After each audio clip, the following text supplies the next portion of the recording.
Good afternoon.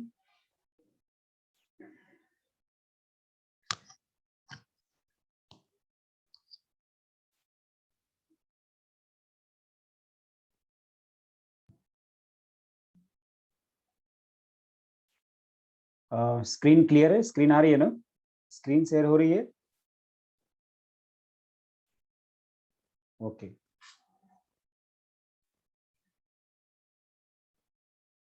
Okay, ठीक है। तो हम बात कर रहे थे पिछले लेक्चर में प्लियोट्रॉपिक जीन, और उसमें जो एग्जांपल था सिकल सेल एनीमिया, उसको हम टारगेट कर रहे थे, राइट? तो सिकल सेल एनीमिया वाले पॉइंट पे आते हैं, और याद होगा ये पॉइंट हमने डिस्कस किया था यहाँ पे, और ये पॉइंट कंप्लीट हुआ था। मैंने बोला था ये पॉइंट म्यूटेशन जो है, इसकी वजह से सिकल सेल एनीमिया हो रहा है। और इस पॉइंट म्यूटेशन की जगह एक टर्म आपने यूज किया था, सब्स्टिट्यूशन या ट्रांसवर्जन, ठीक है? तो सबसे पहले मैं म्यूटेशन में इन दो पॉइंट को, सब्स्टिट्यूशन और ट्रांसवर्जन को, आपको समझाते हैं। बेसिकली म्यूटेशन एक लेक्चर का टॉपिक है, और अभी हम म्यूटेशन को टारगेट नहीं कर रहे। ऐसा नहीं कि म्यूटेशन हम अभी डिटेल में पढ़ने वाले हैं, हम सिर्फ उतनी बात म्यूटेशन की अभी करेंगे जिससे कि ये दोनों टर्म सब्स्टिट्यूशन और ट्रांसवर्जन अपने को समझ में आ जाए, ठीक है? तो बस उतनी बात हम यहाँ पे करने वाले हैं म्यूटेशन की। बात करते हैं। जैसे मान लो मैंने यहाँ पे रिप्रेजेंट किया डीएनए, ठीक है? डीएनए से बनता है आरएनए, और फिर आरएनए से बनता है प्रोटीन। डीएनए से बनता है आरएनए, और आरएनए से बनता प्रोटीन। और आपको पता है कि प्रोटीन जो है वो अमाइनो एसिड से मिलकर बना होता है, ठीक है? ये सारे पॉइंट्स कि डीएनए से आरएनए बनेगा ट्रांसक्रिप्शन से, आरएनए से प्रोटीन बनेगा ट्रांसलेशन से, ये सारे पॉइंट्स हम मॉलिक्यूलर बेसिस ऑफ इनहेरिटेंस में डिटेल में डिस्कस करते हैं, और फिर जाकर के हमें म्यूटेशन टॉपिक पढ़ने को मिलता है। डीएनए, क्या आप जानते हो इसमें नाइट्रोजन बेस प्रेजेंट होता है? नाइट्रोजन बेस, ठीक है। आपने 11th में बायोमॉलिक्यूल्स में ये भी पढ़ा होगा कि इसमें प्यूरीन होता है और पैरामिडीन होता है, ठीक है, राइट? प्यूरीन में आता है एडेनिन और ग्वानिन, ठीक है, और पैरामिडीन में आएगा साइटोसिन और थायमिन, ठीक? यही बात, ये सारे पॉइंट्स मैंने किसके लिए लिखा? डीएनए के लिए। अगर यही पॉइंट मैं आरएनए के लिए लिखूं, बताओ आरएनए में प्यूरीन में क्या एडेनिन और ग्वानिन प्रेजेंट होगा? और अगर पैरामिडीन की मैं बात करूं तो यहाँ पर साइटोसिन और यूरेसिल होगा, है ना? थायमिन नहीं होता बेटा, साइटोसिन और यूरेसिल होता है, सी और यू होता है। ये वो पॉइंट है जो हम 11th में बायोमॉलिक्यूल्स में पढ़ चुके हैं, और ये सारे पॉइंट दोबारा हमें फिर पढ़ना है जब हम डीएनए और आरएनए की बात करेंगे। बेसिकली मुझे म्यूटेशन समझाना है, इसलिए ये पॉइंट मैं आपको समझा रहा हूँ, ठीक है? अब समझना, अगर प्यूरीन को प्यूरीन रिप्लेस करें, that means purine replace by purine, अगर प्यूरीन को प्यूरीन ही रिप्लेस कर रहा है तो इसको बोलते हैं ट्रांजिशन। क्या बोलेंगे? ट्रांजिशन। प्यूरीन को प्यूरीन रिप्लेस करे, ट्रांजिशन। प्यूरीन को प्यूरीन रिप्लेस करे, ट्रांजिशन। और अगर प्यूरीन को पैरामिडीन या पैरामिडीन को प्यूरीन रिप्लेस करे तो इसको हम बोलते हैं ट्रांसवर्जन। क्या बोलेंगे? ट्रांसवर्जन, ठीक है? तो मैं फिर से एक बार बोलता हूं, प्यूरीन को प्यूरीन रिप्लेस करे तो ट्रांजिशन, प्यूरीन को पैरामिडीन रिप्लेस करे तो ट्रांसवर्जन, ठीक है? अब आप बताओ, मैंने यहां लिख दिया ए, ठीक? ए को अगर जी रिप्लेस कर रहा है, यानी ए की जगह जी आ जाए, या बताओ जी की जगह ए आ जाए, ये क्या कहलाएगा? ट्रांजिशन, क्योंकि प्यूरिन को प्यूरिन रिप्लेस कर रहा है। ठीक है, ठीक है। अब वैसे ही एक और पॉइंट, अगर मान लो यहां पर मैं लिखता हूं पैरामिडीन को पैरामिडीन रिप्लेस कर,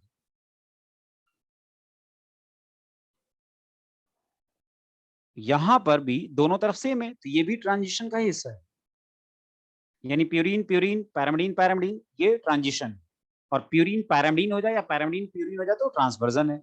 यानी आप बताओ, अगर मैंने लिख दिया यहाँ पे सी और यहाँ लिख दिया टी, बताओ सी को टी रिप्लेस करे या टी को सी रिप्लेस करे, क्या कहलाएगा? ट्रांजिशन। पैरामिडीन को पैरामिडीन रिप्लेस कर रहा है। ये सारी बातें म्यूटेशन में हमें पढ़नी है। अब आप बताओ, ए को टी रिप्लेस करे या टी को ए रिप्लेस करे, क्या कहलाएगा? ये ट्रांसवर्जन, क्योंकि ये प्यूरिन है, ये पैरामिडीन है। टी को जी रिप्लेस करे और जी को टी रिप्लेस करे, ट्रांसवर्जन, क्योंकि ये पैरामिडीन है, ये प्यूरिन है। सही है। तो ये ट्रांजिशन और ट्रांसवर्जन जो है, ये बेस सब्स्टिट्यूशन में आते हैं। याद होगा अभी टर्म आपने यूज किया था सब्स्टिट्यूशन। तो जो सब्स्टिट्यूशन है, बेस सब्स्टिट्यूशन, उसमें ये ट्रांजिशन और ट्रांसवर्जन आता है। तो बेस सब्स्टिट्यूशन का मतलब रिप्लेसमेंट, जिसमें एक जाएगा तो दूसरा आएगा, एक जाएगा तो दूसरा आएगा। अब कौन जा रहा और कौन आ रहा, उसके बिहाफ पर इसको हम ट्रांजिशन और ट्रांसवर्जन में डिवाइड करते हैं। ट्रांजिशन और ट्रांसवर्जन में डिवाइड करते हैं। ठीक है, ट्रांजिशन और ट्रांसफर। तो मुझे लगता है बेस सब्स्टिट्यूशन समझ में आ रहा है सबको।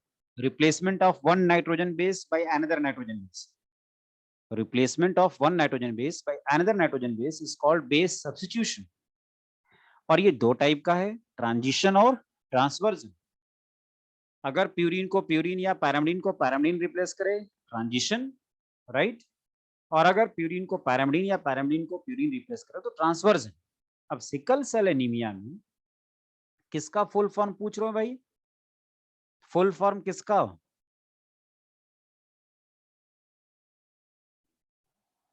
लक्ष्मी जी, फुल फॉर्म किसका पूछ रहे हो आप? ए और जी का? Okay. Adenine and guanine, cytosine thymine. Okay. तो यहां पर ये पॉइंट आपने मेंशन किया है, ये तो बात होगी म्यूटेशन की, ठीक है ना। अब आगे बढ़ते हैं बेटा। मैंने पहले बोल दिया, डिफिनीशन जो है वो आपको लिखवाया भी जाएगा, बताया भी जाएगा जब म्यूटेशन पढ़ेंगे। अभी ये टर्म आ चुका है, तो आप मेरे सोच सकता डाउट पूछ लेते, सर सब्स्टिट्यूशन का मतलब क्या है? तो मैंने बता दिया कि एक नाइट्रोजन बेस को दूसरा नाइट्रोजन बेस जब रिप्लेस करता है तो इसका मतलब होता है सब्स्टिट्यूशन। अब ट्रांजिशन और ट्रांसवर्जन उसके बिहाफ पर हमने डिसाइड किया था, राइट। अब आगे बढ़ते हैं। यहाँ पे डीएनए से बनता है आरएनए, ये जो आपने लिखा है डीएनए से बनता है आरएनए और आरएनए से बनता है प्रोटीन, और ये प्रोटीन अमीनो एसिड से मिलके बना होता है। सेकंड स्लाइड है बेटा, फर्स्ट स्लाइड नहीं, सेकंड स्लाइड है। वैसे बेसिकली देखा जाए तो जो शुरुआत हुई उसके अकॉर्डिंग फर्स्ट स्लाइड ये, इससे पहले वाली स्लाइड आप देख चुके हो। तो यहाँ पर आपने जो पॉइंट डिस्कस किया कि डीएनए से बनता है आरएनए और आरएनए से बनता है प्रोटीन, और प्रोटीन किससे मिलकर बना हुआ है? अमीनो एसिड से। इसी पॉइंट्स को आप आगे रिप्रेजेंट करने वाले हो। तो मैं इस पॉइंट पर आता हूँ। यहाँ पर आपने ये सारी बातें समझ ली जो मैंने अभी डिस्कस किया म्यूटेशन के रिगार्डिंग। क्या ये पॉइंट आपको समझ में आ गया? ठीक है। अब देखो, डीएनए है, कुछ पॉइंट मैं आपको समझाता हूँ। एक और डीएनए है, ठीक है। डीएनए से आप आरएनए बना रहे हो, डीएनए से आप आरएनए बना रहे हो, ठीक। डीएनए डबल स्टैंडर्ड होता है। मान लो यहाँ पर ए है, यहाँ टी है, यहाँ जी है, सपोज ए टी जी। तो आपको पता है डीएनए के दूसरे स्ट्रैंड पर होता है ए का कॉम्प्लीमेंट्री टी, टी का कॉम्प्लीमेंट्री ए, जी का कॉम्प्लीमेंट्री सी। चलो मैं एक और लिख देता हूँ, ए टी जी सी है, तो यहाँ पर जी होगा। यानी ए किससे जुड़ेगा? टी से। टी किससे? ए से। जी किससे? सी से। यानी ए टी से जुड़ता है डबल हाइड्रोजन बॉन्ड से, और जी सी से जुड़ता है ट्रिपल हाइड्रोजन बॉन्ड से। ये बात हम पढ़ते हैं। अब ये डीएनए जो कि डबल स्टैंडर्ड है, सपोज ये ए स्ट्रैंड है और ये बी स्ट्रैंड है, ठीक है। इनमें से बनता है आरएनए, और आरएनए आपको पता है यूजुअली सिंगल स्टैंडर्ड होता है। आरएनए यूजुअली सिंगल स्टैंडर्ड होता है, ठीक है। डीएनए के दोनों स्ट्रैंड में से केवल एक स्ट्रैंड से आरएनए बनता है। एक स्ट्रैंड, जैसे ए वाले को मैंने बोल दिया कोडिंग स्ट्रैंड, इसको मैं क्या बोल रहा हूँ, कोडिंग स्ट्रैंड, और दूसरे को मैं बोलता हूँ टेम्पलेट स्ट्रैंड। ठीक, एक को मैंने बोल दिया कोडिंग स्ट्रैंड, दूसरे को बोल दिया टेम्पलेट स्ट्रैंड। तो जो टेम्पलेट स्ट्रैंड होता है ना, इससे बनता है आरएनए। टेम्पलेट स्ट्रैंड से क्या बनता है, आरएनए बनता है। तो टेम्पलेट स्ट्रैंड पर देखो सीक्वेंस क्या है, यहाँ पर टी है, तो टी की जगह आरएनए में ए आएगा। ठीक है, ए है तो ए की जगह टी नहीं होता है, आरएनए में यू होता है, तो ए की जगह यू आएगा। सी है तो सी की जगह जी, और जी है तो जी की जगह सी आएगा। ठीक है बेटा, रिवर्स ट्रांसक्रिप्शन कहां से आ गया सीता जी, ये ट्रांसक्रिप्शन है, नॉट रिवर्स ट्रांसक्रिप्शन।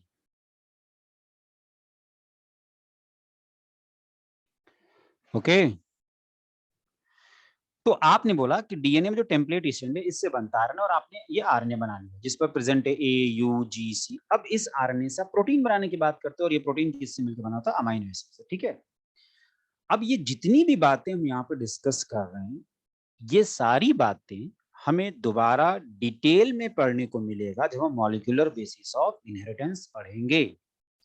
मैं सिर्फ उतनी बातें यहाँ पे डिस्कस करने वाला हूं जिससे कि हम सिकल सेल एनीमिया में म्यूटेशन वाले पॉइंट को समझ सकें। ठीक है, तो मैंने बताया कि टी है तो टी की जगह ए आएगा, ए है तो यू आएगा, सी है तो जी आएगा, जी है तो सी आएगा। ठीक है, अब ए यू जी ये क्या बनाता है, ये किसको कोड करता है, ये जेनेटिक कोड में आपको पता चलता है, ये कोड करता है मिथियोनिन अमाइनो एसिड को। किसको, मिथियोनिन अमाइनो एसिड को। तो इस तरह से ये पॉइंट भी कि कौन किस अमाइनो एसिड को बनाता है, ये पॉइंट भी हमें मॉलिक्यूलर बेसिस ऑफ इनहेरिटेंस में बताया जाएगा। चेकर बोर्ड वहां भी बनता है। आपको ये बताया गया होगा कि 20 अमाइनो एसिड प्रोटीन सिंथेसिस में पार्टिसिपेट करते हैं। अब उन 20 अमाइनो एसिड के लिए कौन कौन सा आरएनए पर कोडॉन होता है, 3 नाइट्रोजन बेस मिलकर एक कोडॉन बनाता है, ये 3 नाइट्रोजन बेस मिलकर के एक कोडॉन बनाता है। तो कौन सा कोडॉन, जैसे मान लो AUG, ये कोडॉन, AUG कोडॉन, ये कोडॉन कौन सा अमाइनो एसिड कोड करता है, ये भी हमें याद करना पड़ता है। तो कोई ये ना पूछे कि सर AUG से हमें कैसे पता चला कि ये किसको कोड करेगा। 1 मिनट, है ना, ये नहीं पूछने का हो सकता है कि सर ये किसको कोड करेगा, क्योंकि ये बातें आपको सारी बताई जाएंगी। 1 मिनट, स्क्रीन अभी शेयर कर रहा हूं। तो हम यहाँ पर बस उतनी बातें कर रहे हैं जिससे कि हम सिकल सेल एनीमिया वाले पॉइंट को समझ सकें। ठीक है, तो यहाँ पर आपने बोला कि डीएनए से बनता है आरएनए और आरएनए से बनता है प्रोटीन। इस पॉइंट को आगे बढ़ाते हैं, और जो म्यूटेशन वाला पॉइंट है उसको इसमें अभी रिप्रेजेंट करेंगे। एक सेकेंड, 1 मिनट।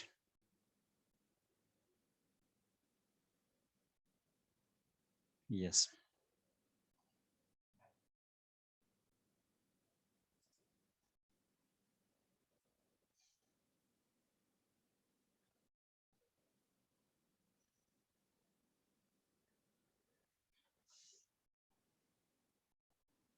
यस बेटा, अभी स्लाइड आएगी, कुछ टेक्निकल इशू है।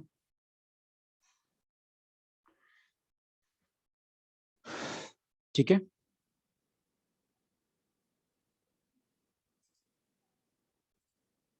ठीक है,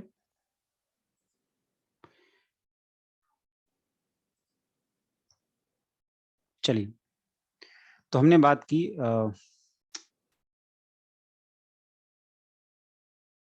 ये पॉइंट डिस्कस करना है हमें इससे पहले। ठीक है, तो मैंने आपसे बोला डीएनए, डीएनए से आरएनए, आरएनए से प्रोटीन। ठीक है ना, तो मैंने आपसे बोला कि डीएनए से बनता है आरएनए, आरएनए से बनता है प्रोटीन। तो मैंने एक एग्जांपल लिया कि मान लो यहाँ पर ए है, टी है, जी है, सी है। यहाँ पर मान लो इसका टी हो जाएगा, यहाँ ए होगा, यहाँ सी होगा, यहाँ जी होगा। ठीक है ना, और ये आरएनए बनाना, मैंने बोला था ये कोडिंग स्ट्रैंड है, ये टेम्पलेट स्ट्रैंड है, बोला था ना, ये कोडिंग और ये टेम्पलेट। तो टी है यहाँ पर, तो टी की जगह यहाँ पर क्या आ जाएगा, ए आ जाएगा, ए है तो यू आएगा, सी है तो जी आएगा, जी है तो सी आएगा। तो मैंने बोला ये 3 नाइट्रोजन बेस मिलकर के एक कोडॉन बनाते हैं। कोडॉन, कोडॉन वो है जो पर्टिकुलर अमाइनो एसिड को कोड करता है, ये अमाइनो एसिड को कोड करता है, और ये अमाइनो एसिड कई सारे बनेंगे जो क्या बनाएंगे आगे चल के, प्रोटीन बनाते हैं। तो ये सारी बातें हमें डिटेल में कहाँ पढ़ना है, मॉलिक्यूलर बेसिस ऑफ इनहेरिटेंस। अब आपको पता है ये कोडिंग है, ये टेम्पलेट है, इससे आरएनए बनेगा, आरएनए से फिर प्रोटीन बनेगा। अब कौन सा, जैसे एयूजी क्या, मैंने मिथ्योनिन लिख दिया कि मिथ्योनिन के लिए कोड करता है, तो अलग अलग कोडॉन अलग अलग अमाइनो एसिड को कोड करते हैं, राइट। ये एक बात तो फिक्स है बेटा, ये समझ लो कि ए है तो क्या आएगा, तो मैंने बताया कि ए और T, T A G C, C G, A fix है। अब यहाँ पे टी होगा तो टी का कॉम्प्लीमेंट्री ए आएगा, ए है तो यू आएगा, क्योंकि आरएनए में थायमीन तो होता नहीं है। सी है तो जी आएगा, जी है तो सी आएगा। अब इस बात को हम यहाँ पर अप्लाई कराते हैं। नॉर्मल HPA, नॉर्मल जीन है 5-3- GAG बोल रहा है क्या, डीएनए जो डबल स्ट्रैंडेड होता है ना, उसमें एक पे GAG और दूसरे पर है, जब आपने डीएनए का स्ट्रक्चर पढ़ा भी होगा तभी आपने 5-3- सुना होगा। अब बताओ यहाँ पर GAG है और दूसरी तरफ CTC है, ठीक है। मैं बताऊं, अगर मान लो ये कोडिंग है और ये टेम्पलेट है, तो आप बताओ किससे आरएनए बनता है, टेम्पलेट से, ठीक है। तो इससे आरएनए बना लिया एमआरएनए, और उस एमआरएनए पे क्या आया, GAG, क्या आया जी। आपको पता है कि सी है तो यहाँ पर जी होगा, टी है तो ए होगा, सी है तो जी होगा। अब इसकी वजह से यहाँ पर जो बीटा चेन है, उस बीटा चेन के 6 पोजीशन पर क्या बन रहा है, ग्लूटामिक एसिड। ये नॉर्मल कंडीशन, नॉर्मल कोई भी चेंज नहीं हुआ, तो ये नॉर्मल कंडीशन को रिप्रेजेंट किया आपने, नॉर्मल बीटा चेन होगी, ठीक है। Normal haemoglobin, normal shape of RBC, सब कुछ नॉर्मल, यानी नॉर्मल क्या होता है वो आपने रिप्रेजेंट कर दिया, बाइकॉनकेव आरबीसी आपको देखने को मिल रहा है। लेकिन अगर इसमें पॉइंट म्यूटेशन हो जाए, और उसमें भी कौन सा, सब्स्टिट्यूशन। देखो, पॉइंट म्यूटेशन का मतलब होता है gene mutation, gene mutation, point mutation एक ही है, पर्टिकुलर पॉइंट पर कोई चेंज होने वाला। अब उस पॉइंट म्यूटेशन में भी कई टाइप होता है, जिसमें एक टाइप है सब्स्टिट्यूशन, एक टाइप है सब्स्टिट्यूशन। और सब्स्टिट्यूशन का मतलब क्या होता है, रिप्लेसमेंट, रिप्लेसमेंट, राइट। तो यहां पर रिप्लेसमेंट की अगर बात करें, बेटा ये डीएनए है, टी की जगह तो यू आता है ना सर, किसमें आएगा, आरएनए में। और यहाँ पर क्या टी है तो ए तो आएगा ना, अगर यहाँ ए रहता तब यहाँ यू आएगा, टी की जगह यू आएगा बेटा। डीएनए में तो आपको पता है ए टी से बाइंड करेगा, डीएनए में तो थाइमीन होगा ना बेटा, डीएनए में यूरेसिल नहीं होता है, ठीक है। तो सब्स्टिट्यूशन की बात कर रहे हैं। अब आप बताओ सब्स्टिट्यूशन में क्या हुआ, सिकल सेल जब हीमोग्लोबिन हुआ तो किस कंडीशन में हो रहा, उसकी बात करते हैं। यहाँ पर है GTG, बताओ यहाँ पर था ए, वहां पर आ गया टी। बताओ ए की जगह अगर टी आ रहा है तो ये सब्स्टिट्यूशन ट्रांजिशन है या ट्रांसवर्जन है,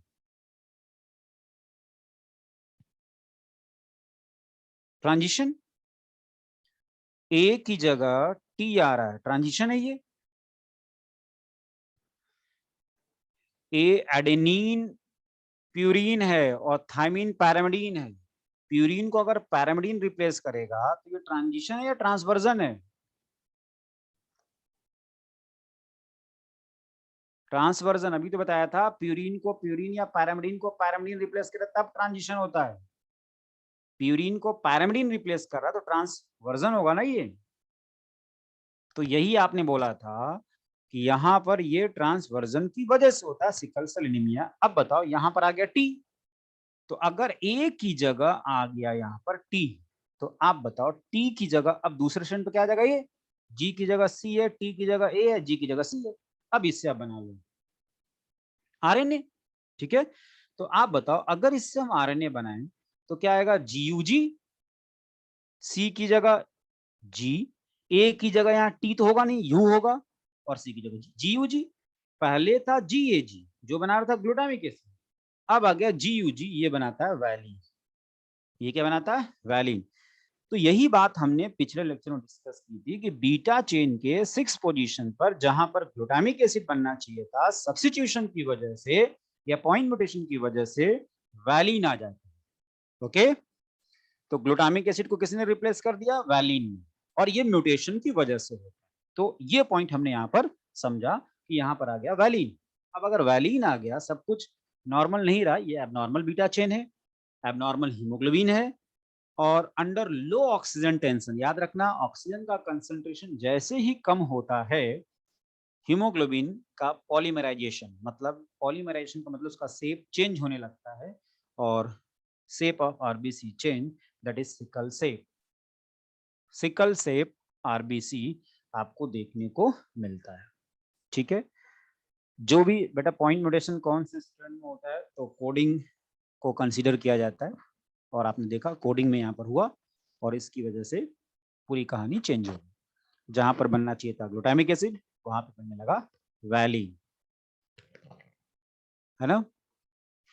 तो आपने बोला बेटा, मैंने पहले बोल दिया कि मैं म्यूटेशन का सिर्फ इतना ही सेक्शन यहाँ पे डिस्कस करूंगा जो हमें सिकल सेल एनीमिया में डिस्कस करना है, बाकी मैं कंप्लीट यहाँ डिस्कस नहीं करने वाला हूँ। वो सारी बातें हम आगे चल के करेंगे जब बात करेंगे म्यूटेशन की। अब एक बात आप ये बताओ, आरबीसी का सिकल शेप, सिकल शेप का मतलब बेटा हाशिए के आकार, अर्धचंद्राकार, सिकल शेप आरबीसी हो जाता है जैसे ही ऑक्सीजन की डिफिशियंसी होगी, आरबीसी का शेप सिकल शेप हो जाता है, और इसीलिए इस डिजीज का नाम पड़ गया सिकल सेल एनीमिया, है ना। किसी ने पूछा व्हाट इज कोइडीन, कोइडीन तो कुछ था ही नहीं बेटा, कोडॉन था।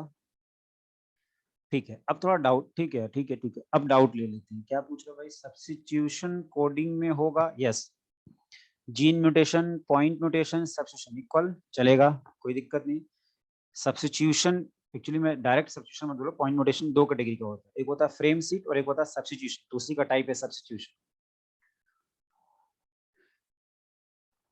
कोडिंग में थायमीन आया तो दूसरे में एडेनिन हो गया ना, बिल्कुल हो जाएगा। आरएनए में एडेनिन के लिए कॉम्प्लीमेंट, आरएनए सिंगल स्ट्रैंड होता है, ठीक है।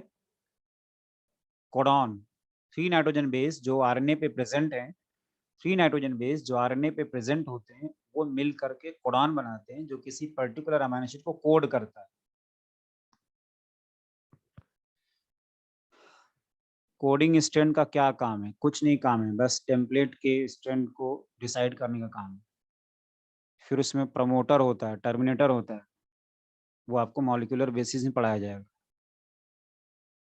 है ना। ओके, तो पहली बात कि डीएनए में डिटेल में जाओगे तो कंफ्यूजन होगा, मैं दो चार बातें और बताऊंगा उसमें भी कंफ्यूजन होगा। अभी जो मैंने पॉइंट बताया, एक मिनट रुको, डाउट पूछने से पहले रुको।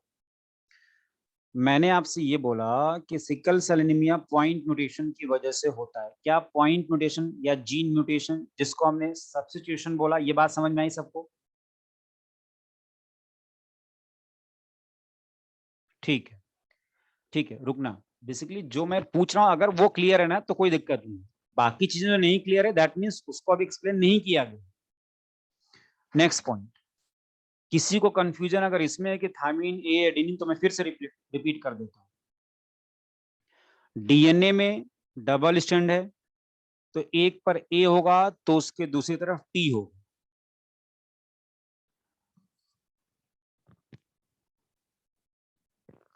जी यू जी, हाँ जी यू जी वैलिन बनाता है, जी ए जी ग्लूटामिक एसिड बनाता है, सही है। हाँ सही तो है, जी ए जी ग्लूटामिक एसिड बनाता है, जी यू जी वैलिन बनाता है, बिल्कुल।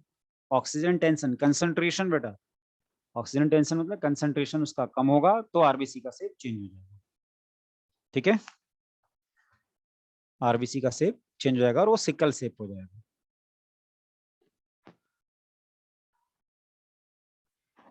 आपको पता है जीन रखने से करेक्टर नहीं आता, जीन के एक्सप्रेशन से आता है, और वो एक्सप्रेशन का कंडीशन है कि ऑक्सीजन का कंसंट्रेशन कम होते ही इसमें पॉलीमॉर्फिज्म, इसका शेप चेंज होना शुरू हो जाता है। ये इसकी कंडीशन है बेटा, ठीक है। और आरबीसी सिकल शेप हो जाएगा। यहाँ पे सिकल शेप आरबीसी की अगर हम बात कर रहे हैं तो ध्यान रखना, सिकल शेप आरबीसी की खासियत क्या है? हार्ड और रिजिड हो जाता है, ब्लड सर्कुलेशन इसका प्रॉपर नहीं हो पाता है, तो हो सकता है पर्टिकुलर ऑर्गन को ब्लड सप्लाई न हो और वो ऑर्गन फेल कर जाए। इसका नॉर्मल आरबीसी के कंपैरिजन में शॉर्ट लाइफ स्पॉन भी होता है 80 टू 100 एज के आसपास। आरबीसी का डेथ बढ़ेगा तो इंडिविजुअल एनीमिक हो जाएगा, उसको जॉन्डिस हो सकता है। और एक पॉइंट रेजिस्टेंस टू मलेरिया, ये मलेरिया से रेजिस्टेंस प्रोवाइड कराता है। अब इस बात को समझना, म्यूटेशन वाले पॉइंट से आगे आओ बेटा, है ना। सिकल सेल एनीमिया को अभी टारगेट करो, फिर मैं आपसे जो बोलूंगा आपको जो पूछ, गैमिटोसाइट फॉर्मेशन स्टॉप, ठीक है। हार्ड एंड रिजिड हो जाना, शॉर्ट लाइफ स्पॉन हो जाना, ये सिकल सेल आरबीसी की खासियत है। और रेजिस्टेंस टू मलेरिया, मलेरिया से रेजिस्टेंस प्रोवाइड कराते हैं। देखो सिकल सेल एनीमिया एक डेथ कॉजिंग डिजीज है, इससे इंडिविजुअल की डेथ हो सकती है अगर आरबीसी का शेप चेंज हो जाए। अब सवाल है कि खुद ही डेथ कॉज कर रहा है, लेकिन इसमें बात हो रही कि मलेरिया से रेजिस्टेंस प्रोवाइड कराता है। बेसिकली इसलिए पॉइंट यहाँ पे लिखा गया है क्योंकि इस फॉर्मेट में क्वेश्चन पूछा जाता है कि सिकल सेल एनीमिया हमें किस डिजीज से रेजिस्टेंस प्रोवाइड कराता है, तो मलेरिया से। अब आपको पता है कि मलेरिया जो है उसका डायजेनिक लाइफ साइकिल है, मॉस्किटो में भी कंप्लीट होता है और हमारे में। आप ये बोल रहे हो कि जिसके अंदर सिकल सेल एनीमिया होगा उसका आरबीसी नॉर्मल नहीं है, और अगर आरबीसी नॉर्मल नहीं होगा तो मलेरिया पैरासाइट का लाइफ साइकिल उसमें कंप्लीट नहीं हो पाएगा और वो इंडिविजुअल मलेरिया से रजिस्ट हो जाएगा।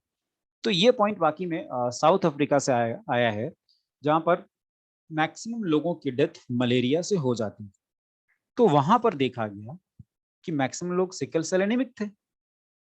अब आप समझ रहे हो कि सिकल सेल एनीमिया तो खुद ही डेथ कॉज कर रहा है, तो वो रेजिस्टेंस कैसे प्रोवाइड करा रहा है, ये पॉइंट किस रेस्पेक्ट में बोला गया है, तो ये थोड़ी देर में जीनोटाइप के ब्याह पर मैं आपको समझाता हूँ। वो जीनोटाइप क्या है, देखो यहाँ पे लिखा है H B H B H B H B S H B S H B H B A, ये इंडिविजुअल नॉर्मल होगा।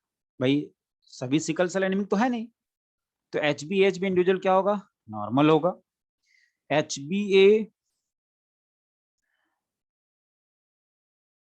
करना पड़ेगा ना बेटा, याद करना पड़ेगा। H B S normal but carrier trade off sickle cell anaemia. और H B S sickle cell anaemia. तो यहाँ पर ये जो पॉइंट आपने लिखा है, 3 कैटेगरी जीनोटाइप की है। डेथ ड्यूरिंग चाइल्डहुड, इसमें इंडिविजुअल की डेथ हो रही है, ये नॉर्मल है, और ये कैरियर है, ये कैरियर है।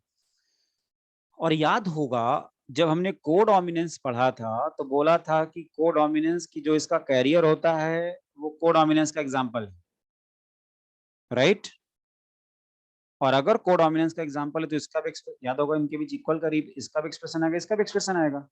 दैट मीन्स जो कैरियर होगा सिकल सेल एनीमिया का, उसका आरबीसी इसकी वजह से नॉर्मल और इसकी वजह से सिकल सेप होगा, दोनों एक्सप्रेस करेगा।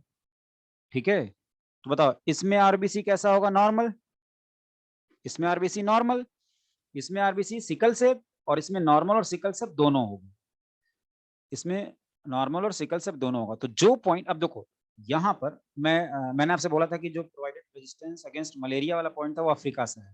देखो ये जो नॉर्मल इंडिविजुअल होगा इसकी डेथ किससे होगी, मलेरिया से। नॉर्मल होगा, इसकी डेथ किससे होगी, मलेरिया से।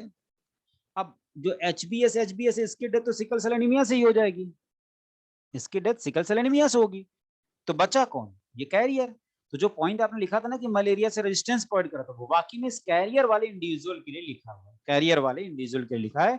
यानी जो कैरियर होगा सिकल सेल एनीमिया के लिए, जिसका आरबीसी नॉर्मल के साथ साथ सिकल सेल भी है, उसमें मलेरिया होने के चांसेस नॉर्मल के कंपैरिजन में कम है, ये कहने का मतलब है। बट बेसिकली इस तरह से क्वेश्चन अपने से नहीं बनता, अपने से तो बस ये क्वेश्चन बनता है कि भाई ये किससे रेजिस्टेंस प्रोवाइड करा था, तो हम बोलते हैं मलेरिया से। बट एक्चुअल में लॉजिक ये है कि नॉर्मल के कंपैरिजन में जो कैरियर है सिकल सेल एनीमिया का, उसमें सिकल सेल एनीमिया होने की पॉसिबिलिटी, सॉरी मलेरिया होने की पॉसिबिलिटी, जो कैरियर है सिकल सेल एनीमिया के लिए उसमें मलेरिया होने की पॉसिबिलिटी कम है। और ये उस पॉइंट से ये जुड़ता है। कैरियर का मतलब बेटा जो जीन को कैरी करता है। बेसिकली जितने भी कैरियर होते हैं ना, सिकल सेल एनीमिया की स्पेशल कंडीशन है, सिकल सेल एनीमिया को छोड़ करके जितने भी रिसेसिव डिसऑर्डर के कैरियर होते हैं उनमें ये देखने को मिलता है कि वो जीन तो कैरी करते हैं लेकिन एक्सप्रेस नहीं होते। लेकिन ये सिकल सेल एनीमिया की स्पेशल कंडीशन है क्योंकि यहाँ पर कोडोमिनेंस की भी बात होती है, इसलिए कैरियर होने के बावजूद भी वो नॉर्मल के साथ साथ सिकल सेल आरबीसी को रखेगा। मैक्सिमम आरबीसी नॉर्मल होंगे लेकिन एबनॉर्मल आरबीसी भी उसके अंदर देखने को मिलता है। हीमोग्लोबिन बेटा, एचबी का मतलब यहाँ पर हीमोग्लोबिन, एचबी का मतलब यहाँ पर हीमोग्लोबिन से। ठीक है, अब जिसको कोई डाउट पूछना है तो पूछ ले भाई। हाफ होना है, बिल्कुल बिल्कुल ठीक है ना, कोडोमिनेंस बेटा। किसी ने पूछा ये डिजीज प्लियोट्रॉपिक से कैसे रिलेट हो रहा है, तो इसको समझना कि जिसके अंदर एचपीएस सिकल सेल वाली कंडीशन है, उसमें प्रॉपर सर्कुलेशन नहीं हो पा रहा है ब्लड का, ऑर्गन फेल कर रहा है, मलेरिया से रेजिस्टेंस प्रोवाइड करा रहा है, तो जॉइंडिस हो सकता है, एनीमिक हो सकता है, तो एक पर्टिकुलर जीन के इतने सारे इफेक्ट दिख रहे हैं, इसको हम क्या बोलेंगे, प्लियोट्रॉप। ठीक है, क्या बोलेंगे, प्लियोट्रॉपिक। ओके, किसी और कोई डाउट है?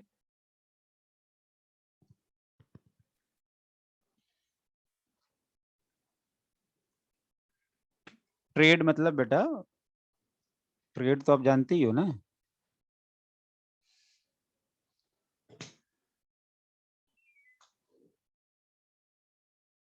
RBC sickle save career. ठीक है, कैसे क्वेश्चन बनेंगे बेटा, मॉड्यूल खोलना, क्वेश्चन सॉल्व करना, पता चल जाए कैसे क्वेश्चन बनेंगे।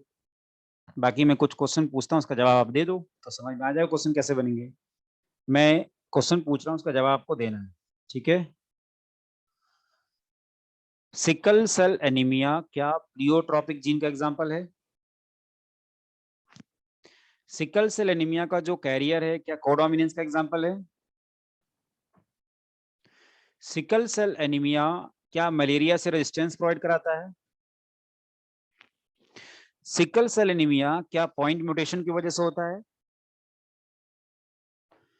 सिकल सेल एनीमिया में क्या बीटा चेन के 6 पोजीशन पे ग्लूटामिक एसिड की जगह वैलिन आने की वजह से होता है?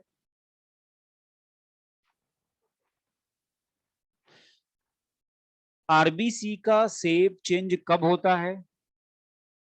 जब ऑक्सीजन कंसंट्रेशन, लो ऑक्सीजन टेंशन। ठीक है, ये सारे पॉइंट्स हैं तो आपसे पूछे जाते हैं। अगर ये आप पॉइंट याद रखते हो तो क्वेश्चन सॉल्व है, और कुछ पूछा ही नहीं जाता आपसे। आपसे यहाँ पर मैं यही बोल रहा हूँ, आपसे ट्रांजिशन, इवन मैं बताऊं अगर एनसीईआरटी की बात करें तो एनसीईआरटी ने सिर्फ ये बोला है कि इसके लिए पॉइंट म्यूटेशन रिस्पॉन्सिबल है, उसने तो सब्स्टिट्यूशन वगैरह टर्म यूज ही नहीं किया, ट्रांसवर्जन तो दूर की बात है। ठीक है, तो इसलिए बाकी जितने भी पॉइंट आपने म्यूटेशन के रिस्पेक्ट में बोला, वो सारे म्यूटेशन वाले पॉइंट हम डिटेल में डिस्कस करेंगे, डीएनए के पॉइंट, आरएनए के पॉइंट, वो सब मॉलिक्यूलर बेसिस ऑफ इनहेरिटेंस में। तभी मैंने बोला था कि अगर मैं पॉइंट म्यूटेशन को डिस्कस करूंगा तो कुछ पॉइंट आपको समझ में आएगा, कुछ नहीं, क्योंकि हम म्यूटेशन को डिटेल में पढ़ ही नहीं रहे। Okay, why sickle cell is pleiotropic gene. Why का मतलब क्या है भाई, दिख रहा आपने को कि एचबीएस की वजह से कई सारे इफेक्ट हो रहे हैं, आरबीसी सिकल सेप हो रहा है, इंडिविजुअल मलेरिया से रेजिस्टेंस प्रोवाइड करा रहा है सिकल सेप आरबीसी, कई सारे पॉइंट्स आपने बोला, प्रॉपर सर्कुलेशन नहीं हो पा रहा है। चाइल्ड, बिल्कुल चाइल्डहुड में ही डेथ हो जाएगी, मैक्सिमम लोगों की डेथ रिप्रोडक्टिव मैच्योरिटी से पहले हो जाती है। हालांकि इसमें मेडिकल साइंस भी आगे जा चुका है। इसकी कहानी में सुनाऊं तो जेम्स हेरिक ने सबसे पहले सिकल सेल एनीमिया को देखा था। उस टाइम पे जब फर्स्ट टाइम ये डिजीज आया तो अपने को तो पता ही नहीं चला, उन्होंने सोचा कि रिपोर्ट गलत आ गई। साउथ, ये बेटा ओरिजिन एंड एवोल्यूशन का पॉइंट है, क्योंकि साउथ अफ्रीका में मैक्सिमम लोगों की डेथ मलेरिया से हो रही थी। तो आपको पता नेचुरल सिलेक्शन जैसा पॉइंट, कि नेचर में वही सर्वाइव करता है जो उसके अकॉर्डिंग अपने को अडॉप्ट कर लेते हैं। तो वहां पर देखा गया कि सिकल सेल एनीमिक इंडिविजुअल ज्यादा मिल रहे थे क्योंकि वो मलेरिया से उसको रेजिस्टेंस प्रोवाइड करा। जेम्स हेलिंग नहीं, James Herrick, Herrick. James Herrick ने बेटा सबसे पहले इसको रिपोर्ट किया। बट वही बात है, इतना कुछ आपको नहीं पढ़ना, नहीं समझना है। आपसे जो मैंने क्वेश्चन पूछा, अगर उसका जवाब आपके पास है तो सब कुछ ठीक है। ओके, आगे बढ़ते हैं। अब हम जब बात कर रहे थे सर, पॉइंट तो एक ही है, आरबीसी इफेक्ट है तो इफेक्ट तो ही है, सो एचबीएस की वजह से आरबीसी पे इफेक्ट हुआ, आरबीसी के इफेक्ट, आपने क्या बोला, मैक्सिमम जो डिसऑर्डर हैं वो प्लियोट्रॉपिक होते हैं, मल्टीपल इफेक्ट आपको दिखता है उसका, प्लियोट्रॉपिक में भी यही हो रहा है। तो प्लियोट्रॉपिक या जितने भी डिसऑर्डर हैं उसमें दो एग्जांपल आपने लिया था, एक फिनाइलकीटोनुरिया और एक यहाँ पे बात हो रही है किसकी, सिकल सेल एनीमिया। अब सिकल सेल एनीमिया में आपने क्या बोला कि आरबीसी का शेप चेंज हुआ तो उसका भी कोई इफेक्ट है ना भाई, क्या क्या इफेक्ट पड़ रहा है, वो सारा कुछ कंसीडर किया जाएगा इसमें। ठीक है, नेक्स्ट है non allylic gene interaction. Non allylic gene interaction, अब इसको टारगेट कर रहे हैं। ठीक है, नॉन एलेलिक, स्किन कलर आगे आएगा बेटा, एपिस्टेटिक जीन भी आगे आएगा। जिसको सिकल सेल, ये तो वो वाली बात होगी कि जिसको वैक्सीन लग जाए उसको कोरोना होगा कि नहीं होगा। बेटा रेजिस्टेंस का मतलब ये नहीं कि होगा ही नहीं, चांसेस कम हो जाते हैं, राइट। यानी जो सिकल सेल एनीमिया के लिए कैरियर होगा उसमें मलेरिया होने के चांसेस कम होंगे नॉर्मल के कंपैरिजन में।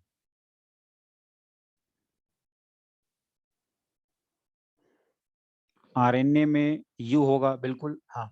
अब जो आपने लिखा कि आरएनए में अगर ए है तो इक्विवेलेंट टू यू कैसे होगा बेटा, पहली बात ये डीएनए में अगर ए है ना तो आरएनए में इसकी जगह टी की जगह यू आएगा बेटा, क्योंकि usually DNA RNA single standard होता है। ठीक है, नॉन एलिक जीन इंटरेक्शन,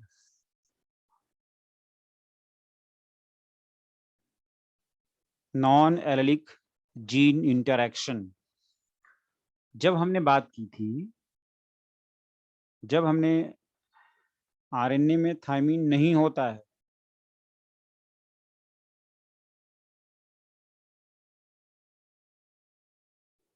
नहीं डीएनए में यू नहीं होता है बेटा। ठीक है, चलिए अब हम आगे बढ़ते हैं। नॉन एलिक जीन इंटरेक्शन, यहाँ पे कम से कम हम दो जीन की बात करने वाले हैं। नॉन एलिक जीन इंटरेक्शन में कम से कम दो जीन की बात होगी, एलिक और नॉन एलिक, ये दोनों टर्म पहले डिस्कस हो चुका था। अब यहाँ पर हम बात कर रहे हैं नॉन एलिक में कॉम्प्लीमेंट्री जीन, इसकी कॉम्प्लीमेंट्री जीन, तो क्या है कॉम्प्लीमेंट्री जीन, इसको डिस्कस करें।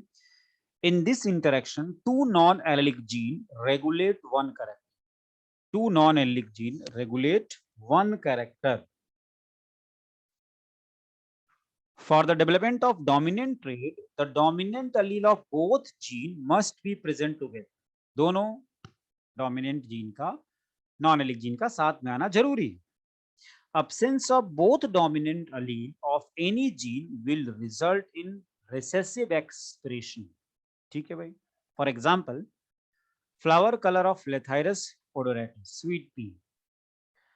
फ्लावर कलर जो लेथाइरस ओडोराटस है यानी स्वीट पी, उसमें कॉम्प्लीमेंट्री जीन इंटरेक्शन देखने को मिलता है। अब ये जितने भी पॉइंट हमने यहाँ पर मेंशन किए हैं वो एक एक करके हम डिस्कस करने वाले हैं। Flower colour in control by two gene C and P, C and P. अब कोई पूछ रहा है नॉन एलिक का मीन्स क्या, तो आरएनजी जब एलिक और नॉन एलिक समझाया तो उस टाइम नहीं याद आपको नॉन एलिक का मतलब क्या है। आरएनजी जब मैंने एलिक और नॉन एलिक बताया था तो उस टाइम पे आप क्लास अटेंड किया था आपने,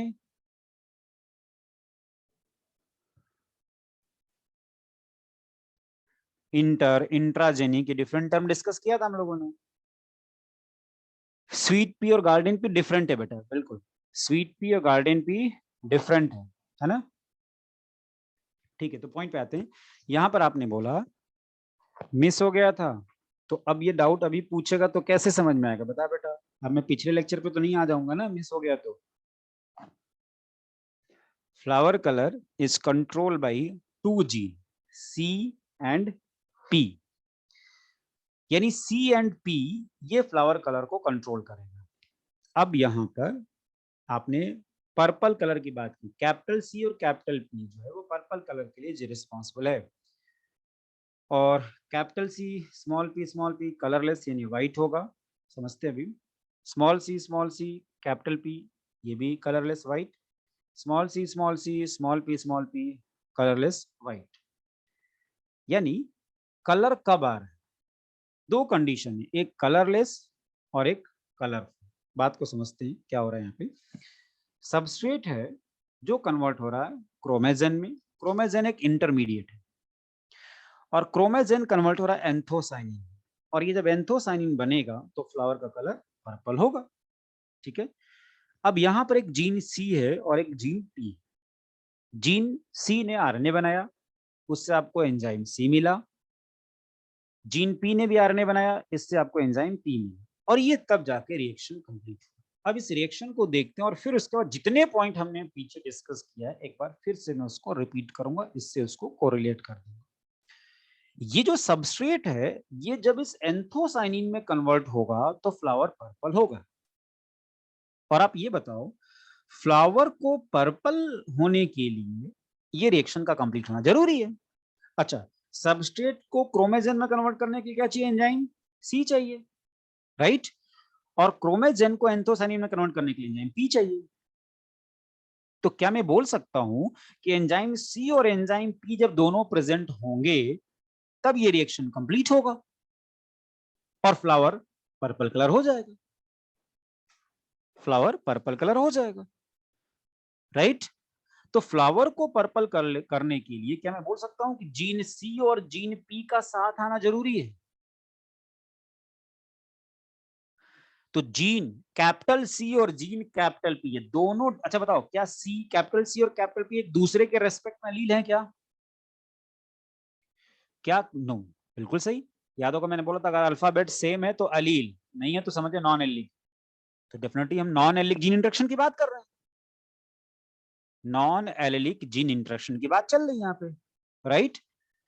तो सिंपल सा कंसेप्ट है, अगर कैपिटल सी और कैपिटल पी साथ में होंगे तभी फ्लावर पर्पल होगा, इसके अलावा हर कंडीशन में फ्लावर कलरलेस हो जाएगा।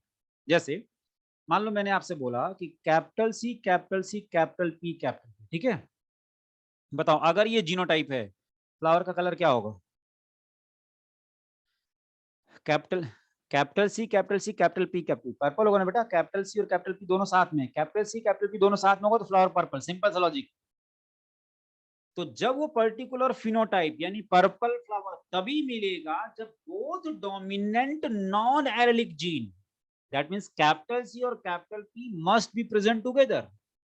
जब दोनों साथ में होंगे तभी फ्लावर पर्पल होगा, नहीं तो फ्लावर पर्पल नहीं होगा। इस तरह के जीन इंटरेक्शन को हम बोलते हैं कॉम्प्लीमेंट्री जीन इंटरेक्शन। ठीक है, अब बोला कोई सर ऐसा कर दें सर वैसा कर दें, स्मॉल, अभी जो बोलना पहले उस पर फोकस कर बेटा। स्मॉल सी आएगा तो क्या होगा, पढ़ेंगे हम। अभी जो मैं समझा रहा हूं उसको समझो। सर स्मॉल सी आ जाएगा सर कैप, अरे क्या होगा वो डिस्कस करना अभी। तो कैपिटल सी और कैपिटल पी साथ में आएगा तभी फ्लावर पर्पल होगा, ना तो फ्लावर पर्पल नहीं होगा। अब बताओ, जैसे मैंने लिखा कैपिटल सी स्मॉल पी, बताओ क्या होगा, कलरलेस। ठीक है, ठीक है, अभी जो मैं पूछ रहा हूं उसका जवाब देते जाओ। स्मॉल सी कैपिटल पी बताओ क्या होगा, कलरलेस, बिल्कुल सही। C capital P small P क्या होगा, C capital P small P, capital C भी और कैपिटल पी भी है, दोनों है, पर्पल होगा ना। तो सिंपल सा लॉजिक। अच्छा, डोमिनेंट आपको पता है एक होगा तब भी चलेगा, यानी कैपिटल सी एक भी होगा कैपिटल पी एक भी होगा तब भी कोई दिक्कत नहीं है। यानी कैपिटल सी और कैपिटल पी का साथ आना जरूरी है, ये कॉम्प्लीमेंट्री जीन इंटरेक्शन का डेफिनेशन, और तभी फ्लावर कलरफुल होगा। ठीक है, इसके अलावा सारे कलरलेस हो जाएंगे। तो इस पॉइंट के बिहाफ पे आप क्रॉस करा लो, देख लो क्या मिल रहा है। ये देखो डाई हाइब्रिड क्रॉस एक तरह से आप करा रहे हो यहाँ पे, capital P purple, small P white. अब क्रॉस को देख लो, जो मैंने बोला समझ में आ जाएगा आपको। बताओ यहाँ पे कैपिटल पी दोनों है, फ्लावर कलर क्या होगा,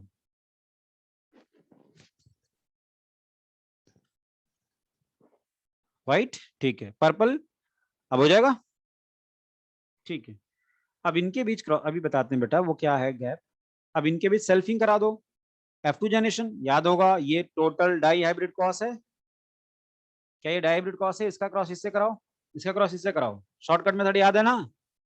बताओ अगर इसका क्रॉस इससे कराओगे तो मैं लिख दूं capital C capital C capital C small C small C small C 1/2 sorry 1/4 2/4 1/4 capital P capital P capital P small P small P small P.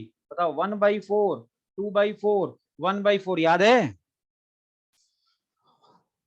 ठीक है, ठीक है, अब बताओ, ठीक है, रुकना रुकना, अब सुनो, इसका डाई हाइब्रिड चेकरबोर्ड हमने रिप्रेजेंट किया, याद होगा ये 9 वो आपको दिख रहे हैं ना, जिसमें एटलीस्ट 1 कैपिटल सी और 1 कैपिटल पी तो है ही।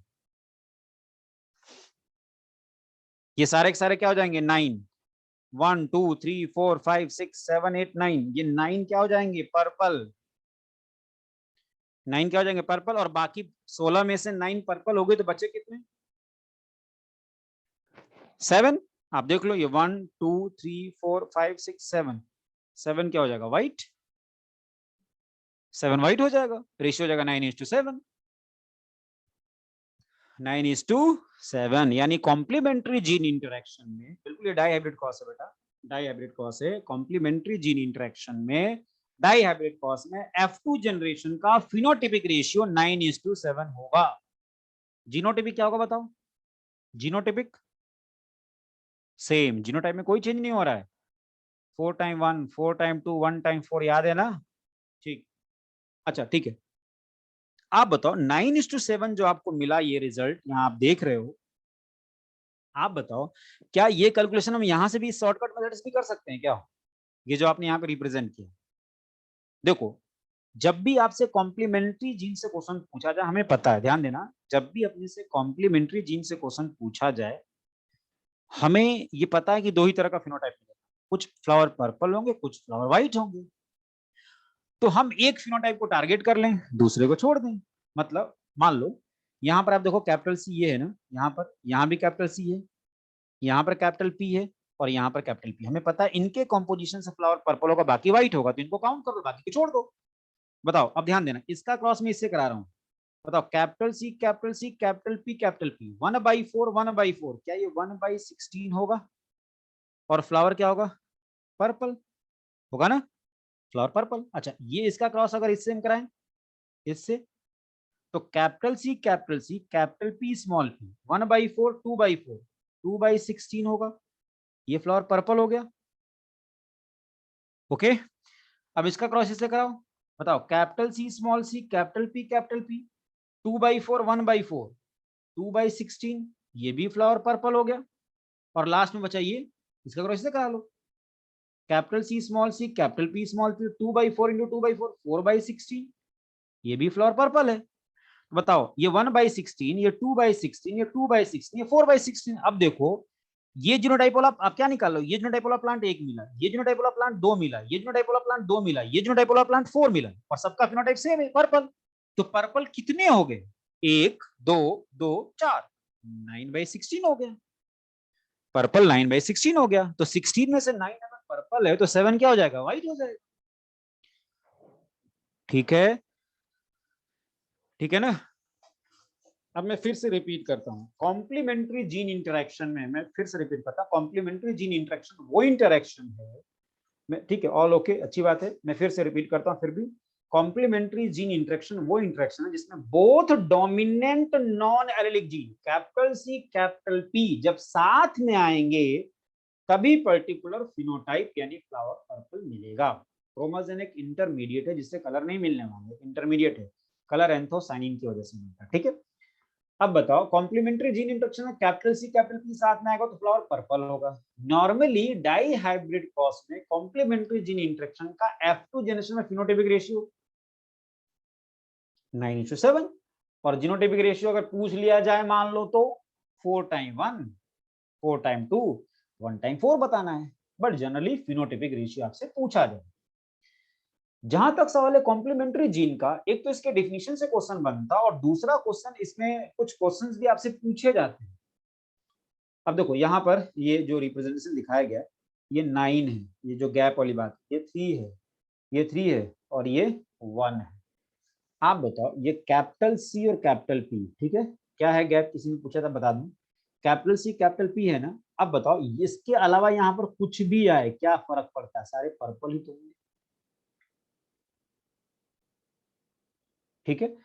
अब देखो यहाँ पर जो आपने लिखा ये कैपिटल सी है, इधर स्मॉल पी हो जाए। अब यहाँ पे अगर स्मॉल पी है तो यहाँ पर चाहे कैपिटल सी हो चाहे स्मॉल सी हो, क्या फर्क पड़ता है, सारे व्हाइट ही होंगे। सेम वही कहानी यहाँ भी है और सेम वही कहानी यहाँ पर भी। तो याद होगा ऐसे वाले कितने मिल जाएंगे 7, ये कितने मिलेंगे 7 और ये कितना मिलेगा 9। ये 3 + 3 + 1 कितना हो जाएगा, मतलब आप ये लिख रहे हो कि 9:3:3:1 जो रेशियो पहले मिलता था 9:3:3:1 रेशियो पहले मिलता था वो चेंज होकर के 9:7 हो गया, 9:7। और कैसे हुआ वो पॉइंट हम डिस्कस कर ले यहाँ पे, है ना, ये सारे व्हाइट हो जाएंगे। तो फिनोटाइपिक रेशियो 9:7 और जीनोटाइपिक रेशियो आपको पता 4x1 4x2 1x4 हो जाएगा। कोई डाउट किसी को?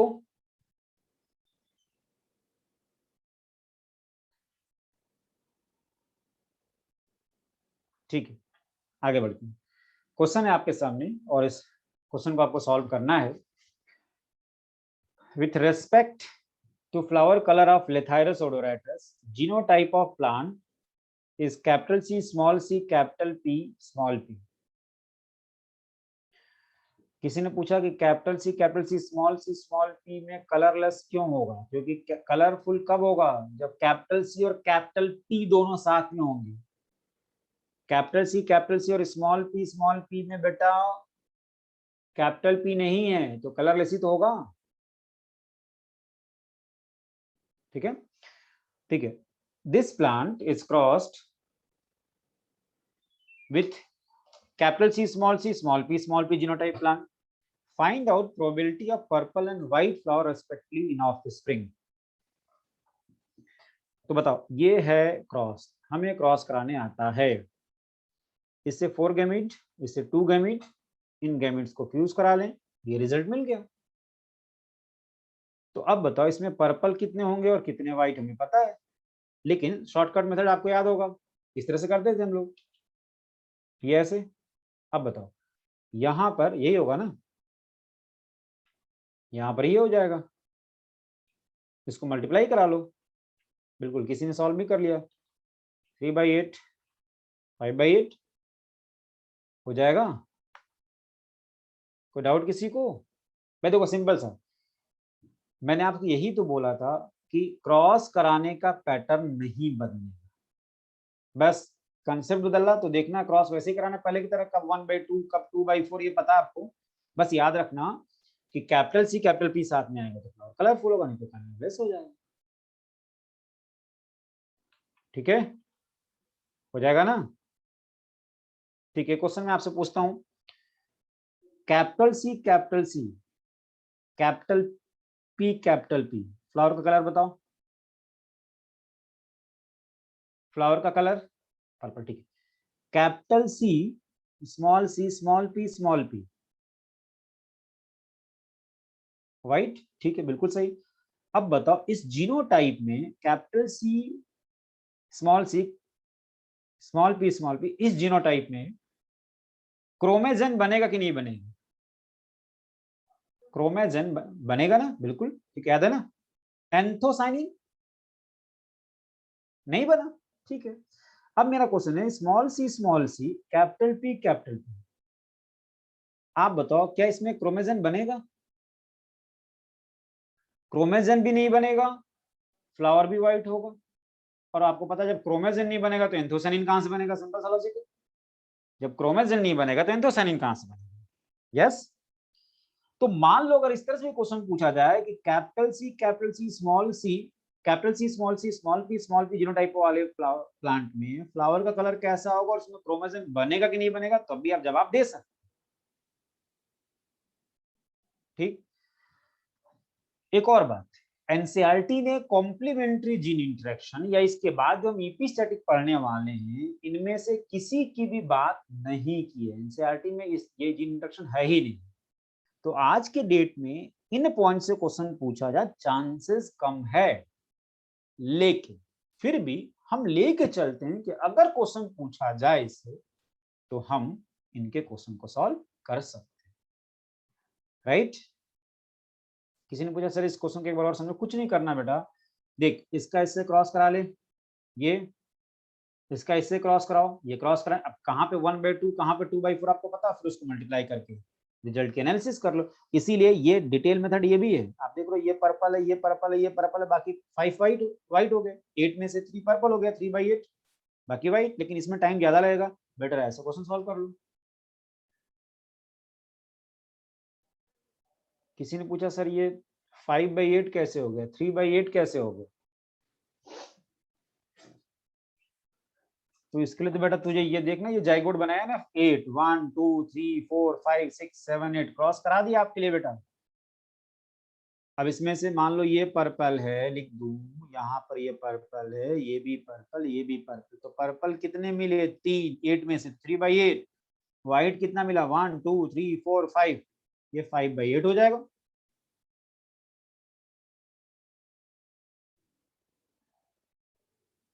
ठीक है, एवरीथिंग इज क्लियर। ठीक है, नेक्स्ट है ईपी स्टैटिक जीन। नेक्स्ट है ईपी स्टैटिक जीन। कोई बोला इसको सिंप्लीफाई कर दें क्या, कुछ भी सिंप्लीफाई वगैरह नहीं करना, जैसे बताया जा रहा है वैसे ही चलना। ईपी स्टैटिक जीन क्या होता है, इसको टारगेट करते हैं। कोई पूछ रहा सर कौन सा टॉपिक एनसीईआरटी में नहीं है, एनसीईआरटी आपके पास है बेटा, अगर मान लो मैं नहीं बोलता तब भी तो आप एनसीईआरटी देखोगे तो पता चल जाएगा ना बेटा कि एनसीईआरटी ने लिखा है कि नहीं लिखा है। बाकी जहां जहां आवश्यकता होगी हम बताते जाएंगे साथ साथ। यहाँ पे ईपी स्टैटिस की बात करें, in this interaction one non-allelic gene suppress or prevent the phenotypic expression of other non-allelic gene। epistatic gene की बात कर रहा है, gene which inhibit the expression of another gene, gene which inhibit the expression of another gene, इसको हम क्या बोलते हैं epistatic। gene whose expression is suppressed, इसको हम क्या बोलेंगे hypostatic। तो समझना दो जीन है, ये जब साथ में आ रहा है दोनों जीन, तो एक जीन दूसरे जीन के एक्सप्रेशन को सप्रेस कर रहा, मास्क कर रहा, ढक रहा। जिस जीन ने एक्सप्रेशन को मास्क कर दिया वो एपिस्टैटिक, और जिसका एक्सप्रेशन सप्रेस हो गया वो हाइपोस्टैटिक। तो जिसने एक्सप्रेशन को इनहिबिट किया वो एपिस्टैटिक, और जिसका एक्सप्रेशन इनहिबिट हो रहा है वो हाइपोस्टैटिक होगा। ठीक है, अब एक पॉइंट यहां पर मैं आपसे और डिस्कस करूंगा डोमिनेंट और रिसेसिव के रेस्पेक्ट में अभी थोड़ी देर में। Epistasis is two type, dominant and recessive, लेकिन हमारे सिलेबस में डोमिनेंट एपिस्टैटिक है, रिसेसिव एपिस्टैटिक नहीं है, लेकिन ये भी होता है। तो हम जो एग्जांपल आगे लेने वाले हैं किसका लेने वाले हैं, डोमिनेंट एपिस्टैटिक का। तो हमारे सामने जो एग्जांपल आएगा वो डोमिनेंट एपिस्टैटिक का आएगा, जो अभी हम डिस्कस करने वाले हैं, डोमिनेंट एपिस्टैटिक। ओके, हालांकि फिर वही बात, एनसीईआरटी ने इसकी बात नहीं की, लेकिन फिर भी अगर नॉन एलिक से क्वेश्चन बनता है तो यहाँ से बन सकता है, और वो क्या बनेगा वो हम डिस्कस करने वाले हैं। आप बताओ, जैसे मैंने बोला कैपिटल टी स्मॉल टी, ध्यान देना कैपिटल टी स्मॉल टी, क्या ये प्लांट टॉल होगा? ठीक है, आप बताओ कैपिटल टी ने स्मॉल टी के एक्सप्रेशन को सप्रेस कर दिया, कैपिटल टी का एक्सप्रेशन आया, स्मॉल टी का नहीं आया, तो कैपिटल टी को डोमिनेंट और स्मॉल टी को रिसेसिव बोलते थे। लेकिन ये एलिलिक जीन इंटरेक्शन था, कैपिटल टी स्मॉल टी क्या है, एलिलिक जीन इंटरेक्शन, राइट। तो अलील के बीच में जब इंटरेक्शन पढ़ रहे हैं तो हम बात किसकी कर रहे हैं, डोमिनेंट जिसका एक्सप्रेशन आया और जिसका नहीं आया वो रिसेसिव। लेकिन जब नॉन एलिलिक के बीच बात करेंगे, दो जीन के बीच की बात होगी, नॉन एलिलिक में जिस जीन का एक्सप्रेशन आएगा, या ये बोलो जिसने एक्सप्रेशन को दबा दिया वो एपिस्टैटिक, और जिसका एक्सप्रेशन दब गया वो हाइपोस्टैटिक। तो एलिलिक में जहां पर डोमिनेंट और रिसेसिव टर्म यूज कर रहे हैं, नॉन एलिलिक में एपिस्टैटिक और हाइपोस्टैटिक टर्म यूज कर रहे हैं। जिसने एक्सप्रेशन को दबाया वो एपिस्टैटिक, और जिसका एक्सप्रेशन दब गया वो हाइपोस्टैटिक। ठीक है, ठीक है। अब बात समझना, मान लो कोई W इपिस्टैटिक जीन, W इपिस्टैटिक जीन, ठीक। अब ये W दूसरे जीन के एक्सप्रेशन को दबाने वाला, समझना इस बात को, दूसरे जीन के एक्सप्रेशन को दबाने वाला भी एग्जांपल में दिखेगा। अगर ये कैपिटल W दूसरे जीन के एक्सप्रेशन को दबाने का काम homozygous as well as heterozygous दोनों कंडीशन में करता है, तो ये dominant epistatic, dominant epistatic, right. और हम इसी को पढ़ने वाले हैं, यानी डोमिनेंट इपिस्टैटिक। देखो डोमिनेंट रिसेसिव आपको पता है, डोमिनेंट पता है ना, होमोजाइगस हेट्रोजाइगस दोनों में, रिसेसिव सिर्फ होमोजाइगस। वो इपिस्टैटिक जीन जो दूसरे जीन के एक्सप्रेशन को सप्रेस होमोजाइगस और हेट्रोजाइगस दोनों में करे, वो डोमिनेंट इपिस्टैटिक है। और यही हमें पढ़ना और इसी का एग्जांपल डिस्कस करने वाले। तो आ जाते हैं उस पॉइंट पे, dominant इपिस्टैटिक। In this interaction, dominant allele of epistatic gene suppress the expression of other non-allelic gene. For example, fruit color in summer squash. कुकुर बेटा पेपो में जो फ्रूट कलर है वो इसका एग्जाम्पल है। एग्जाम्पल याद रखना है, ये भी पूछा गया है कि fruit colour in summer squash में कौन सा जीन इंटरेक्शन देखने को मिलता है, तो डोमिनेंट इपिस्टैटिक है। येलो के लिए capital Y, small Y, green के लिए रेस्पॉन्स, ठीक है। कैपिटल वाई आगे येलो, कैपिटल वाई येलो, और यहाँ पर ये small Y green, small Y green, कुछ इस तरह का रिप्रेजेंट यहाँ पे दिखाया गया। इपिस्टैटिक जीन, यहाँ पर इपिस्टैटिक जीन जो है वो कैपिटल W है, ये दिखाया गया यहाँ पर, कैपिटल W स्मॉल w, इसका ये रिसेसिव फॉर्म में ये दिखाया गया, ठीक है। तो ये जो रिप्रेजेंटेशन दिखाया गया है, इसमें बताओ कैपिटल W अगर आता है, ध्यान देना, ये कैप सिंपल सा, ये कैपिटल W जहां भी जाएगा दूसरे के एक्सप्रेशन को नहीं आना देगा, कलरलेस करने वाला। येलो नहीं आया और यहाँ पर ये व्हाइट है, ठीक है। यहाँ पर स्मॉल W आया, येलो ही है। फिर यहाँ पर कैपिटल W आया, ये ग्रीन की जगह व्हाइट हो गया। यहाँ पर स्मॉल W आया, ये ग्रीन ही, ठीक। ये डोमिनेंट इपिस्टैटिक का रिप्रेजेंटेशन आपने यहाँ पे दिखाया है। ये डोमिनेंट कैपिटल W है, डोमिनेंट इपिस्टैटिक। तो बताओ क्या कैपिटल W जब कैपिटल Y के साथ आता है तो इसके एक्सप्रेशन को सप्रेस कर रहा है। ये जो येलो है,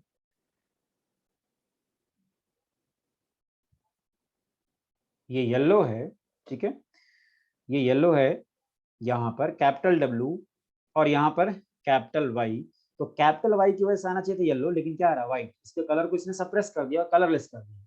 ये इपिस्टैटिक जीन है, कैपिटल W इपिस्टैटिक, और जिसका एक्सप्रेशन मास्क हो रहा है वो हाइपोस्टैटिक, जिसका एक्सप्रेशन मास्क हो रहा है वो हाइपोस्टैटिक, जिसका एक्सप्रेशन मास्क हो रहा है वो क्या होगा, हाइपोस्टैटिक होगा।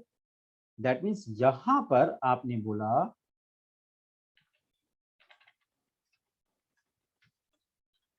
ये होगा ना, ठीक है, ये डोमिनेंट इपिस्टैटिक, ठीक है। तो आप बताओ यहां पर क्या ये कैपिटल W डोमिनेंट इपिस्टैटिक है? यहां पर भी कैपिटल W है, स्मॉल y की वजह से ग्रीन आ रहा था लेकिन इसने कलरलेस कर दिया व्हाइट।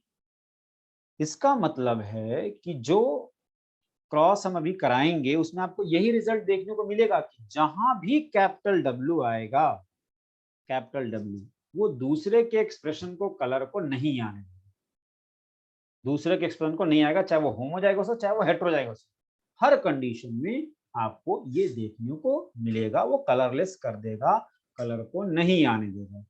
अब ये डैश डैश जो आपने रिप्रेजेंट किया, यहाँ पर आपको पता है कि हम जो जीनोटाइप लिखने वाले हैं वो क्या क्या हो सकता है, वो यहाँ पर आपको मिल जाएगा। Yellow parent, capital W capital W, capital Y capital Y, यहाँ पर small w small w small y small y। Capital W एक इपिस्टैटिक जीन है, इसलिए जहां भी जाएगा कैपिटल W, सोचना ही नहीं है।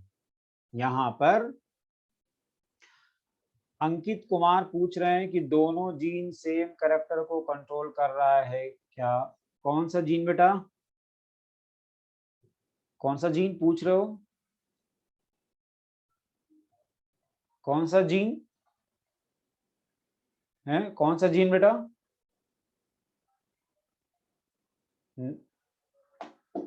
ईपी स्टैटिक, हाँ ठीक है ना, सब अपना काम कर रहे हैं, कोई ग्रीन कलर अलग अलग है ना।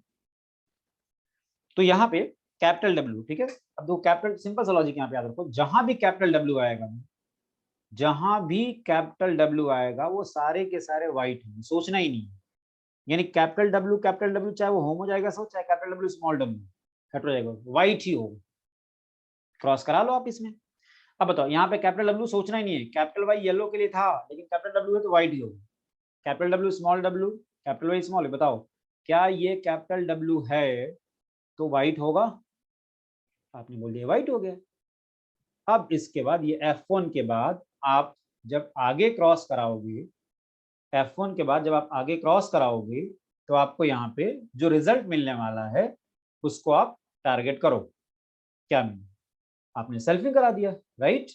और जब आप सेल्फिंग करा रहे हो तो सेल्फिंग का आपको F2 मिलेगा। F2 कैसे मिलता है आपको पता है, चेकर बोर्ड बनाने आपको पता है, सेल्फिंग कराओ।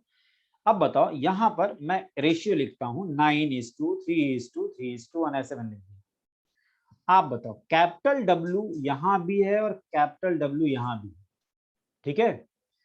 कैपिटल डब्ल्यू है तो ये सारे के सारे क्या हो जाएंगे, व्हाइट,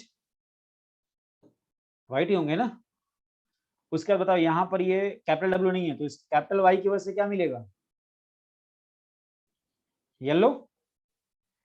और स्मॉल डब्ल्यू स्मॉल वाई की वजह से क्या मिला था, ग्रीन। तो आप बताओ यहाँ पर 9 और 3 व्हाइट कितने हो जाएंगे, 12। येलो के अब यहाँ पर चाहे कैपिटल वाई हो चाहे स्मॉल वाई हो क्या फर्क पड़ता है, येलो तो आएगा ही आएगा।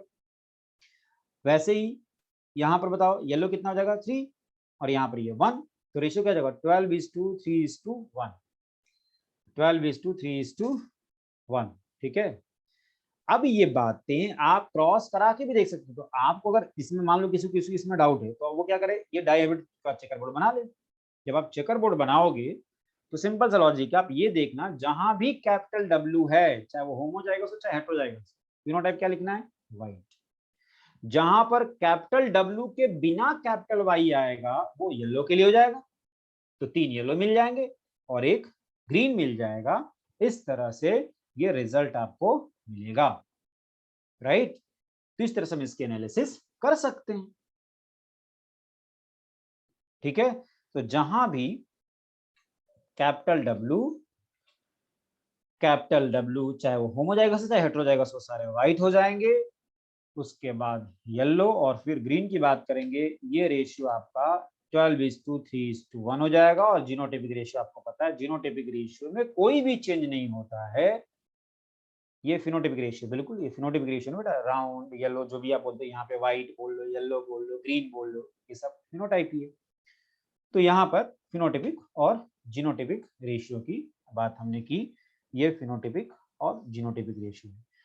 तो देखो याद रखना, कॉम्प्लीमेंट्री जीन नॉन एलिक में कॉम्प्लीमेंट्री पढ़ा और एक ईपी स्टैटिक पढ़ा। बताओ कॉम्प्लीमेंट्री में अगर बोला जाए कि वो एक पर्टिकुलर फिनोटाइप तब मिलता है जब दोनों डोमिनेंट एलील साथ में आते हैं, ऐसे जीन इंटरेक्शन को हम क्या बोलते हैं, कॉम्प्लीमेंट्री। क्या बोलेंगे, कॉम्प्लीमेंट्री, ठीक है।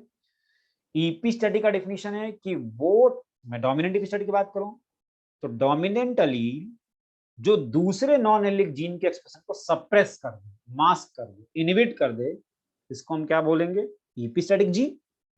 और जिसका एक्सप्रेशन मास्क हो रहा है उसको हम क्या बोलेंगे, हाइपोस्टैटिक जीन। आपसे बोलूं डाई हाइब्रिड क्रॉस में F2 जनरेशन में, डाई हाइब्रिड क्रॉस में F2 जनरेशन में बताओ फिनोटिपिक रेशियो क्या मिलेगा जब हम डोमिनेंट एपिस्टैटिक की बात करें, 12:3:1। और जीनोटिपिक रेशियो पहले की तरह 4:1, 4:2, 1:4। ऐसे अगर हम बात करें कॉम्प्लीमेंट्री का तो 9:7 डायहाइब्रिड क्रॉस में F2 में, और जीनोटाइपिक रेशियो पहले की तरह 4:1, 4:2, 1:4। लेकिन ये दोनों पॉइंट एनसीईआरटी में मेंशन नहीं है, इसलिए मैक्सिमम पॉसिबिलिटी है कि यहां से क्वेश्चन नहीं पूछा जाएगा। ओके, हाँ अब किसी को डाउट है बेटा पूछ ले। फिक्स है फिनोटाइपिक रेशियो। एक्चुअली मैं कॉम्प्लीमेंट्री का भी बेटा फिनोटिपिक रेशियो फिक्स ही था 9:7। वो तो क्वेश्चन जब आपसे बदल के पूछा गया तब आपने जवाब दिया, अदरवाइज फिनोटिपिक रेशियो 2.5% बोला है तो वहां भी 9:7 और वैसे यहाँ भी 12:3:1 ये फिक्स ही है बेटा। अगर हम जीनोटाइप चेंज ना करें तो आपसे डायरेक्ट 9:7 ही बताना है। 9:7 कॉम्प्लीमेंट्री का ही है ना। कोड कलर इन माइस पहले था बेटा, वो सिलेबस में सप्लीमेंट्री और रिसेसिव एपिस्टेटिक का एग्जांपल था जो अभी सिलेबस में नहीं है, नो नीड।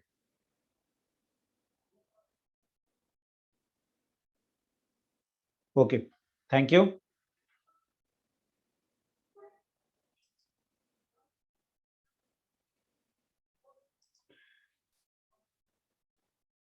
Thank you. बाकी किसी को डाउट होगा बेटा तो आप एलन प्लस पे पूछना, वहां पे आपको जवाब मिल जाएगा। Thank you.